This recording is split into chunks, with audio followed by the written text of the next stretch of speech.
Hello and welcome to another iiRcade tutorial video. Today I'm going to show you how to install RetroArch on your iiRcade. Now the first thing you need to do is download the file that's linked in the description. Once you download that, go ahead and open it up and drag and drop that folder in there somewhere that you know where it's at. I made a temp folder just for this video. And go ahead and open up that folder and read this file that says README. That's very important. Read me. Just read it. I've already read it, so I'm going to go ahead and just walk through this.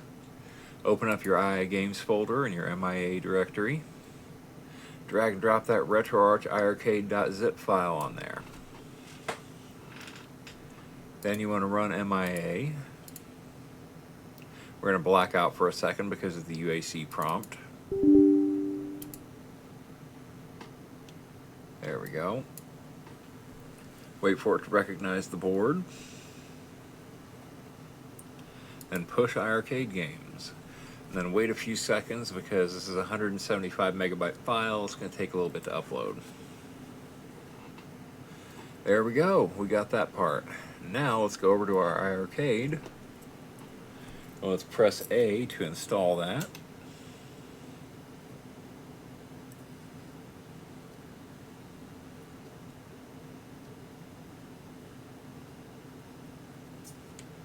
Ta-da! It's installed.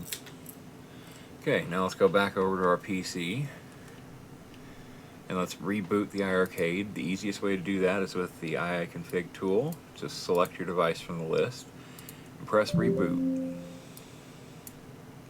There we go. Now we just wait for the machine to come back up.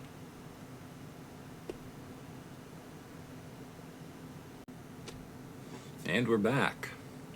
Now that we're back, let's switch back over to the iiRcade.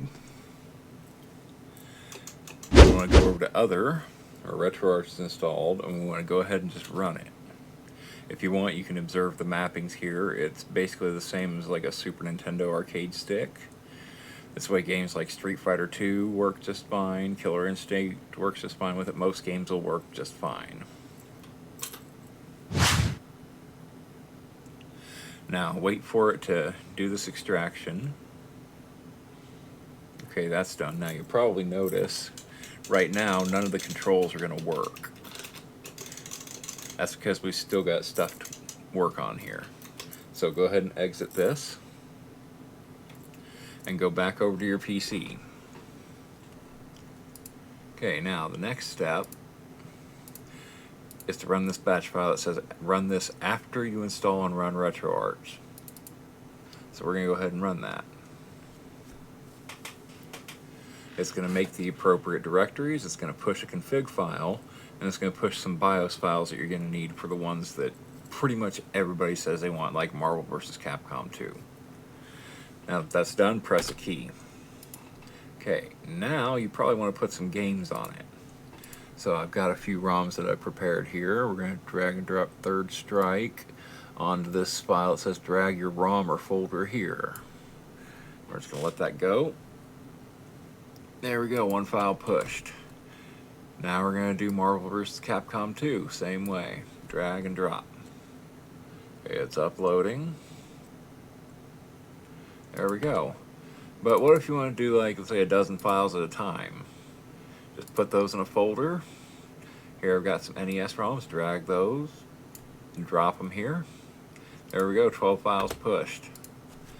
Now let's see if it worked. Let's go back over to the iiRcade. Let's start RetroArch.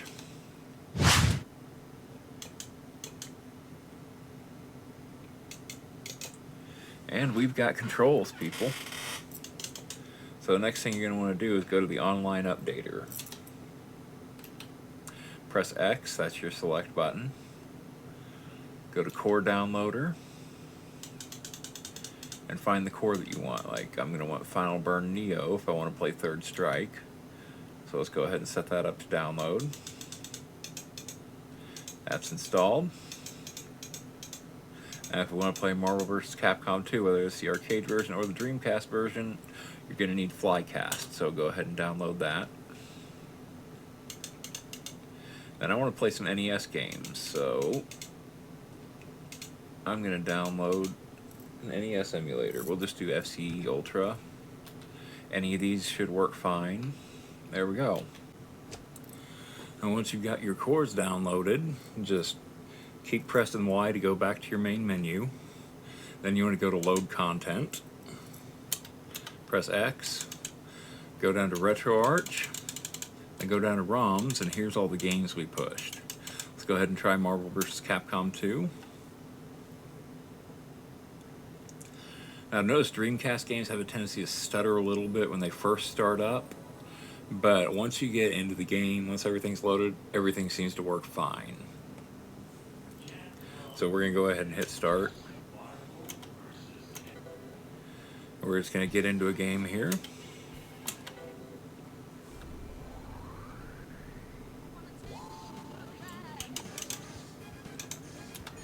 Pick Ryu. Get Spider-Man. Give me Guile.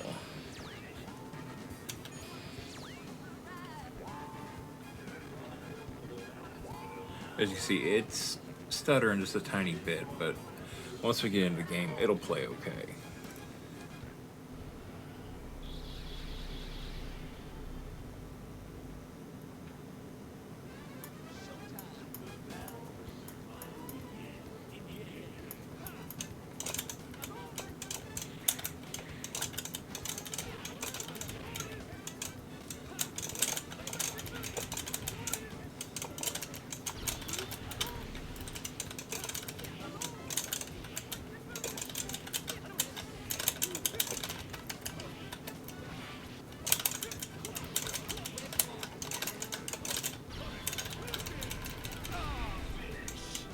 So yeah, whenever you want to switch to a different game or open your menu, just hit coin and start. There you go, now we're back at our quick menu. So we'll go ahead and close content. Let's go ahead and load content and try a different game. In this case, let's try Third Strike. If it asks you browse or load, you usually want to tell it load archive. Then we're going to tell it to load it in Final Burn Neo.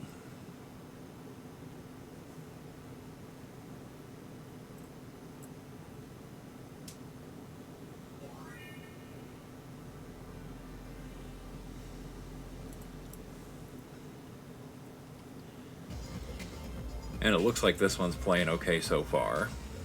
Let's pop in a couple of quarters. Hit start.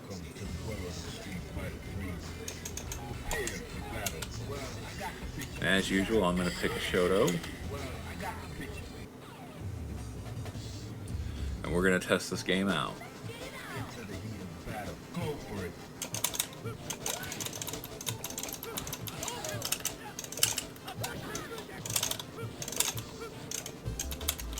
Not very good at throwing fireballs and stuff with the gate on this thing, but I think it's enough to prove that the game works.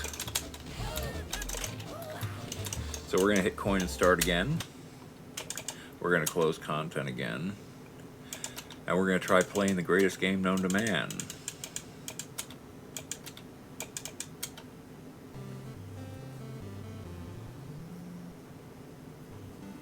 That's right, it's Honky Pong time.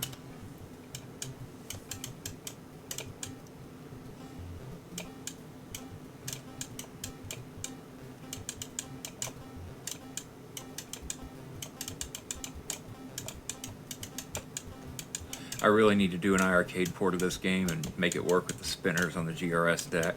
I'm just really lazy. It took me long enough just to make this package and video.